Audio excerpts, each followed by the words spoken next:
मेरे इस YouTube channel the programming hub में आपका स्वागत है। आज की इस वीडियो में मैं बात करने जा रहा हूँ माइक्रोसॉफ्ट एक्सेस डेटाबेस की, जहाँ पर हम लोग डेटाबेस पे काम करना सीखेंगे। ठीक है, तो जैसे कि अभी मेरी सारी सीरीज़ चल रही हैं वर्ड की, एक्सेल की, उसी तरह से मैंने सोचा कि डेटाबेस का भी सीरीज़ अपने लिए स्टार्ट किया जाए। ठीक है, तो इस प्रकार से हम लोग क्या करेंगे, यहाँ पे डेटाबेस सीखेंगे। माइक्रोसॉफ्ट डेटाबेस हमें सीखना है। डेटाबेस कई प्रकार के होते हैं, जैसे माइक्रोसॉफ्ट का भी है, ओरेकल का भी है, ठीक है, माई एसक्यूएल भी होता है। तो हम लोगों को अभी माइक्रोसॉफ्ट एक्सेस डेटाबेस यहाँ पर सीखना है। अब एक्चुअली डेटाबेस होता क्या है, तो मैं आपको एक ओवरव्यू यहाँ पे दे देता हूँ कि डेटाबेस एक्चुअली में क्या होता है। जैसे हम कहते हैं नॉर्मल में कि database is a collection of more than one related tables. तो मैंने यहाँ पे एक डायग्राम बना रखा है जिसमें क्या है कि मेरा एक टेबल 1 और टेबल 2 दोनों एक दूसरे से रिलेटेड हैं और दोनों के दोनों एक डेटाबेस के अंदर स्टोर होते हैं। एग्ज़ाम्पल के लिए, जब हम किसी कॉलेज में एडमिशन लेते हैं तो उसके लिए रजिस्ट्रेशन जब हम करते हैं तो वो डेटा भी एक ही डेटाबेस में जाता है। जब हम उसके लिए एडमिशन लेते हैं तो भी वो डेटा उसी डेटाबेस, कॉलेज के डेटाबेस में जाता है। और जब हम फ़ी वगैरह जमा करते हैं तो उसका भी जो डेटा होता है वो उसी डेटाबेस में, उसी कॉलेज के डेटाबेस में जाता है। तो जो भी एक पर्टिकुलर ऑर्गेनाइजेशन से रिलेटेड जितने प्रकार के डेटा होते हैं वो अलग अलग टेबल में स्टोर करके और एक डेटाबेस के अंदर स्टोर किए जाते हैं। ये टेबल जो होते हैं आपस में एक दूसरे से रिलेटेड होते हैं। जैसे मैंने यहाँ पे बताने की कोशिश की है कि रोल नंबर जो है वो दूसरे टेबल के रोल नंबर से रिलेटेड है, यानी कि इधर जो रोल नंबर मेंशन होंगे उन्हीं का यूज़ हम फिर दूसरे वाले टेबल में उन्हीं रोल नंबर का यूज़ कर सकते हैं। एग्जाम्पल के लिए, जब आपका रजिस्ट्रेशन हो जाता है कॉलेज में तो ही आप जो है उसमें एडमिशन ले पाते हैं। ठीक है, तो एडमिशन रजिस्ट्रेशन करते समय आपको एक रजिस्ट्रेशन नंबर मिलता है और एडमिशन के टाइम उसी रजिस्ट्रेशन नंबर से आपको लॉगिन होकर और बाकी के प्रोसेस फिल करने होते हैं। ठीक है, पेमेंट जमा करते समय भी आपको अपना रजिस्ट्रेशन नंबर फिल करना होता है। तो कुछ इसी प्रकार का कॉन्सेप्ट है जो हमें यहाँ पर पढ़ना है। ठीक है, तो आई होप आपको समझ में आया होगा। चलिए, तो अभी हम लोग स्टार्ट करेंगे Microsoft Access. Okay, Microsoft Access database हम लोग स्टार्ट करने वाले हैं, जिसमें हम लोग माइक्रोसॉफ्ट एक्सेस पे काम करना सीखेंगे। अगर आपको जानना है कि डेटाबेस एक्चुअली में क्या होता है तो उसके लिए भी मैं एक सेपरेट वीडियो बना दूंगा जिसमें आपको डेटाबेस के बारे में पता चलेगा। चलिए, माइक्रोसॉफ्ट एक्सेस के लिए दो तरीके हैं। अगर आप विंडो 10 यूज़ कर रहे हैं तो आप यहाँ पे स्टार्ट बटन पे जा सकते हैं। स्टार्ट बटन पे जाने के बाद शुरू में ही आपको एक्सेस मिल जाएगा। ये चूँकि मेरे पास 2019 है इसलिए ऐसे दिखा रहा है। दूसरा तरीका आपको क्या करना है कि विंडो के साथ आर बटन दबाकर और यहाँ MS एक्सेस लिखकर ओके कर देना है। ठीक है, तो ये खुलेगा, वेट कर लेते हैं। माइक्रोसॉफ्ट एक्सेस खुलते ही सबसे पहले आपको जो करना होता है वो डेटाबेस क्रिएट करना होता है। बिकॉज़ जब तक हम डेटाबेस नहीं बनाएंगे तब तक उसके अंदर हम टेबल कैसे रख सकते हैं। जैसा कि मैंने अभी यहाँ पे चर्चा किया कि डेटाबेस में एक से ज़्यादा टेबल जो होते हैं वो एक दूसरे से रिलेटेड होते हैं और एक ही जगह स्टोर होते हैं। तो सबसे पहले हमें क्या करना होगा, सबसे पहले हमें अपने डेटाबेस को क्रिएट करना होगा ताकि हम उसके अंदर टेबल बनाकर और उसमें फिर अपने डेटा को रख सके। ठीक है, तो डेटाबेस के लिए मैंने यहाँ ब्लैंक डेटाबेस लिया। ब्लैंक डेटाबेस पे क्लिक करने के बाद आपके सामने यहाँ पर एक डायलॉग बॉक्स आ रहा है। अगर आप लोग विंडो 10 ऑफिस 10 यूज़ कर रहे होंगे तो आपको इधर साइड में दिखा रहा होगा। ठीक है, तो यहाँ पे डेटाबेस का नाम लिख देना है। डेटाबेस का नाम जैसे मैंने लिख दिया school management. Okay, SCHOOL, school management. Okay, और यहाँ से हम ब्राउज़ करके और लोकेशन चुन सकते हैं कि हमारा जो ये डेटाबेस है वो किस लोकेशन पे क्रिएट होगा। ठीक है, तो अभी दिखा रहा है सी यूज़र डॉक्यूमेंट्स में ये जा रहा है। मैं इसे डेस्कटॉप पे सेट करना चाहता हूँ, तो मैंने यहाँ से ब्राउज़ किया इसे और ब्राउज़ करने के बाद हम सीधा यहाँ से लोकेशन इसका डेस्कटॉप डाल देंगे। स्कूल मैनेजमेंट मैंने डेटाबेस का नाम रख दिया है और यहाँ से ओके कर दिया है। ठीक है, पासवर्ड लगाना होगा तो वो मैं बताऊँगा बाद में कि पासवर्ड कैसे लगाता है यहाँ से। ठीक है, पासवर्ड लगाने के तरीका भी हम बताएंगे। अब यहाँ देखिए स्कूल मैनेजमेंट डॉट ACCDB ये हमारा एक्सेस डेटाबेस का हो गया। ACCDB एक्सेस डेटाबेस कहाँ पे जा रहा है, डेस्कटॉप पे।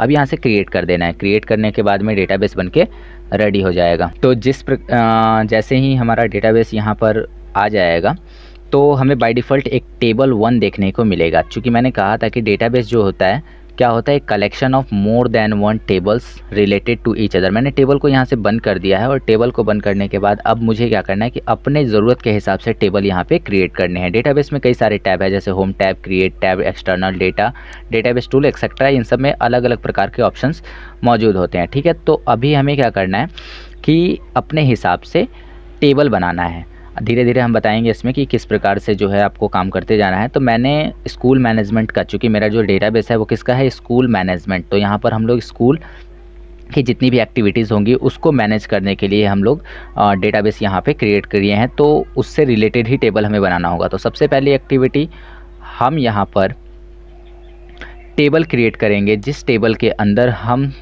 रजिस्ट्रेशन का प्रोसेस रखने वाले हैं। ठीक है, तो हमें क्या करना होगा, क्रिएट टेबल में जाना होगा, क्रिएट टैब में जाना होगा, टेबल डिज़ाइन पे जाना होगा। ठीक है, टेबल डिज़ाइन पे जाने के बाद देखिए आपके सामने कुछ इस प्रकार से एक पेज खुल के आएगा, जिसके अंदर आपको क्या करना है कि फील्ड का नाम लिखना है।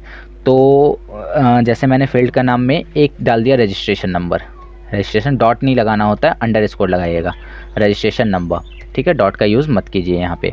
तो रजिस्ट्रेशन नंबर, यहाँ पे इसका डेटा टाइप पूछ रहा है कि ये जो रजिस्ट्रेशन नंबर नाम का फील्ड आपने अभी बनाया है उसमें किस प्रकार का डेटा आएगा। तो मैंने कहा कि इसमें ऑटो नंबर आएगा। ऑटो नंबर का मतलब होता है ऑटोमेटिकली नंबर जनरेट होगा। ठीक है, डिस्क्रिप्शन ऑप्शनल है तो इसको हम छोड़ सकते हैं। इसी के साथ ही हमें क्या करना है कि रजिस्ट्रेशन नंबर को प्राइमरी की बनाना है। प्राइमरी की क्यों, क्योंकि अगर एक रजिस्ट्रेशन नंबर हमने किसी को दे दिया या फिर किसी के लिए जनरेट, ऑटो जनरेट है, ऑटो नंबर है, इसका मतलब ये ऑटोमेटिकली जनरेट होगा। अगर एक रजिस्ट्रेशन नंबर किसी के लिए जनरेट हो गया तो फिर वो रजिस्ट्रेशन नंबर किसी और के लिए जनरेट नहीं हो सकता है। ये होता है प्राइमरी की खासियत। प्राइमरी की से क्या होता है कि अगर टेबल के अंदर एक बार कोई डेटा हमने भर दिया तो फिर वो डेटा हम दोबारा एंट्री नहीं कर सकते हैं। और बाय डिफ़ॉल्ट ऐसे भी ऑटो नंबर लगा है तो ये अपने आप डेटा इंक्रीज़ होगा, हमें इसमें कुछ करने की ज़रूरत नहीं होती। चलिए दूसरा, तो रजिस्ट्रेशन नंबर अपने आप जनरेट हो जाएगा। उसके बाद में हमें रजिस्ट्रेशन करते समय नेम चाहिए होगा, ये ओके कर लेंगे इसको। नेम में हम शॉर्ट टेक्स्ट रखेंगे। शॉर्ट टेक्स्ट का मतलब छोटा सा नाम लिखेंगे। अब यहाँ पे आप इसका यहाँ जो फील्ड का साइज़ है, नीचे देखिए फील्ड की प्रॉपर्टीज़ है, ये प्रॉपर्टी सीट को बंद कर लीजिए, इसकी कोई ज़रूरत नहीं है। हाँ, यहाँ पे ये जो फील्ड का साइज़ है वो कितना है, 255 कैरेक्टर, बिकॉज यहाँ शॉर्ट टेक्स्ट यूज़ हुआ है। तो 255 कैरेक्टर्स की जगह मैंने कहा कि मैक्सिमम 20 कैरेक्टर का जो है नाम होगा। और यहाँ पे एक चीज़ लिखा है रिक्वायर नो, इसका मतलब क्या इस नाम को खाली छोड़ा जा सकता है। रिक्वायर ज़रूरत है, तो यहाँ कह रहा है नो ज़रूरत नहीं है। तो अगर इसको यस कर देंगे देन नेम को हम खाली नहीं छोड़ सकते हैं, इसका मतलब नेम भरना नेसेसरी हो जाएगा, बिकॉज यहाँ पे रिक्वायर्ड को क्या कर दिया गया है, यस कर दिया गया है।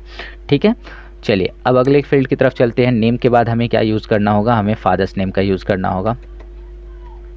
फादर्स अंडरस्कोर दे दीजिएगा, यहाँ पे ज़्यादा बेटर रहेगा। फादर्स नेम भी शॉर्ट टेक्स्ट ही होगा। और फील्ड का जो साइज़ है वो 20 या 25 हम रख सकते हैं, 20 मैंने रखा। और फिर से रिक्वायर्ड यस, यानी फादर्स नेम भी कंपलसरी हो गया, भरना ही पड़ेगा।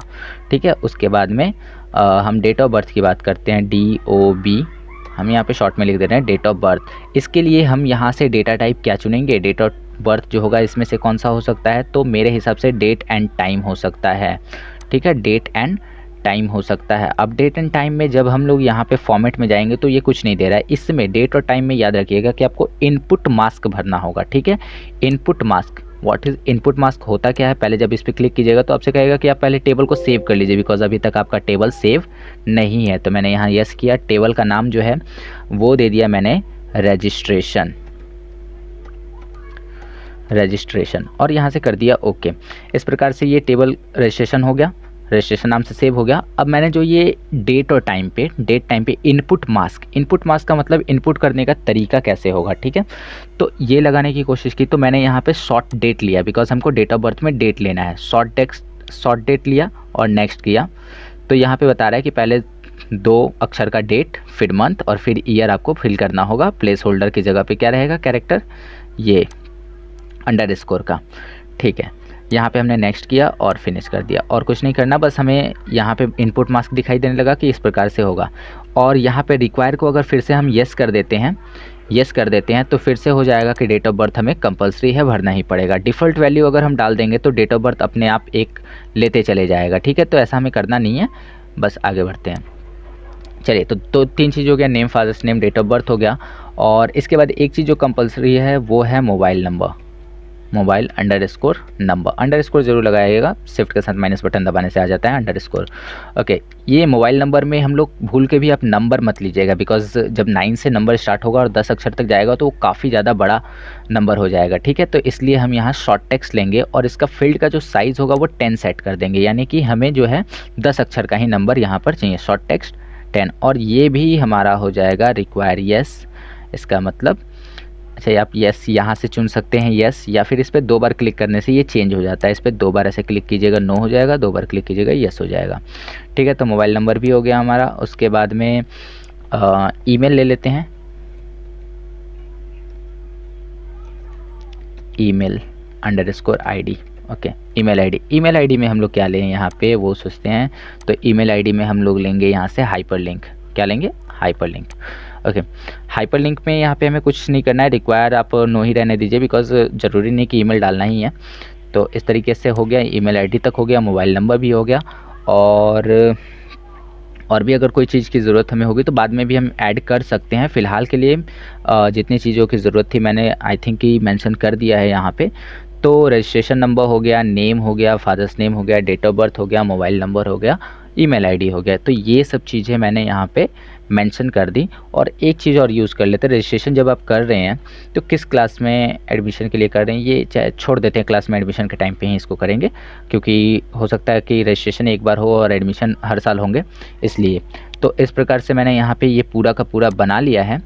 और प्राइमरी की लगाना एकदम इम्पॉर्टेंट है। प्राइमरी की आप डिसाइड कर सकते हैं कि कौन सा ऐसा फील्ड जिसको हमें रिपीट नहीं करना है अपने टेबल में, उसको ही प्राइमरी की बनाइएगा। जैसे अगर नाम को हम लोग प्राइमरी की बनाते तो हो सकता था कि एक नाम के 2 बच्चे हो सकते थे, तो नाम पे ये प्राइमरी की सूट नहीं करेगा, डेट ऑफ बर्थ पे भी नहीं करेगा, मोबाइल पे कर सकता है, लेकिन हो सकता है कि अगर 2 बच्चे एक ही घर के हो और दोनों का रजिस्ट्रेशन हो रहा है तो वहाँ पे ये प्रॉब्लम करने लगेगा। इसलिए रजिस्ट्रेशन नंबर पे यहाँ पे ऑटो नंबर जनरेट हो गया है, जिसके कारण क्या होगा कि नंबर अपने आप जनरेट होते जाएगा। और प्राइमरी की लगा, इसका मतलब एक रजिस्ट्रेशन नंबर 2 लोगों के लिए जनरेट नहीं हो सकता, ठीक है। तो अभी के लिए इतना ही समझिए इसको। और इसके बाद हम दबाएंगे कंट्रोल एस, चूँकि हम जब input mask date of birth पे लगा रहे थे तो उसी समय मैंने इसे रजिस्ट्रेशन नाम से सेव कर दिया था, ठीक है। रजिस्ट्रेशन नाम से ये सेव हो चुका है, अब हम इसे बंद कर देंगे। तो इस तरीके से ये बन चुका है, देखिए यहाँ पे बन गया है। इस पर 2 बार क्लिक करने पे ये खुल जाएगा। अभी इसमें कोई डेटा नहीं है और डेटा हमें भरना भी नहीं है। डेटा भरने का तरीका हम बताएंगे कि किस तरीके से डेटा भरेंगे। क्योंकि यहाँ देखिए मैंने ऑटो नंबर लिया था रजिस्ट्रेशन में, इसलिए यहाँ न्यू लिख रहा है, इसका मतलब यहाँ पे आप कुछ नहीं डाल सकते, ये अपने आप जनरेट होगा। अगर भरना चाहें तो टैब दबाइए, यहाँ पे नाम में चलिए मैंने अपना नाम भर दिया। देखिए अपने आप मेरा रजिस्ट्रेशन नंबर जो है जनरेट हो चुका है। ओके, डेट ऑफ बर्थ में देखिए, डेट ऑफ बर्थ में मैंने जो इनपुट मास्क लगाया था उसकी वजह से क्या होगा कि 05 लिखते ही अपने आप इसने हाइफन वगैरह ले लिया। 0511 2000 मान लीजिए कोई भी डेट ऑफ बर्थ हो गया। अच्छा, मोबाइल नंबर में मैंने 10 कैरेक्टर यूज़ किया था, तो देखिए 1 2 3 4 5 6 7 8 9 10। 10 के बाद अगर कोई भी आप नंबर डालिएगा तो वो एक्सेप्ट नहीं करेगा, क्योंकि इसे 10 नंबर से ही मतलब है। ईमेल आईडी में मैंने यहाँ पे डाल दिया amitanand@gmail.com, ठीक है। और उसके बाद में आगे बढ़ गए, कंट्रोल एस कर दिया, ये सेव हो चुका है। तो इस प्रकार से हम चाहें तो टेबल बना सकते हैं, ठीक है। तो इसी प्रकार से हम लोग 1-2 टेबल और बनाएंगे जो मैं आप लोगों को बना के दिखा दूंगा, और आप लोग इसका यूज़ अपने टेबल में कर लीजिएगा, ठीक है। तो इस तरह से टेबल बनाने का प्रोसेस मुझे लगता है कि आपको समझ में आ गया होगा कि टेबल को कैसे बनाना है। अच्छा, बाई चांस अगर लगता है आपको कि कोई प्रॉब्लम हो गई है, कोई फील्ड का नाम गलत लिखा गया है, या फिर किसी फील्ड को ऐड करना है या डिलीट करना है, तो उसके लिए फिर हम कैसे करेंगे। तो देखिए यहाँ पे सिंपल सा तरीका है कि आप अपने टेबल को पहले तो बंद कर लीजिए, और यहाँ पे खुला भी रहेगा, कोई प्रॉब्लम नहीं है। खुला रहेगा तो आप यहाँ से व्यू बदल के डिज़ाइन में जा सकते हैं, ठीक है। और अगर खुला नहीं है, आपका टेबल इस तरीके से बंद है, तो आप यहाँ पे राइट क्लिक कीजिए और यहाँ डिज़ाइन व्यू में चले जाइए। डिज़ाइन व्यू में जाने के बाद में फिर से हम यहाँ पर आ गए हैं, और अगर मान लीजिए कि मुझे डेट ऑफ बर्थ वाला फील्ड डिलीट करना है तो डेट ऑफ बर्थ पे ऐसे राइट क्लिक करके और यहाँ से डिलीट कर सकते हैं। अगर डेट ऑफ बर्थ की जगह कोई नया रो चाहिए तो इंसर्ट कर सकते हैं रो कर, ठीक है। प्राइमरी की बनाना है तो प्राइमरी की बना सकते हैं। तो ये सारी चेंजिंग्स हम यहाँ पर कर सकते हैं, ठीक है। तो इस प्रकार से समझ में आ गया।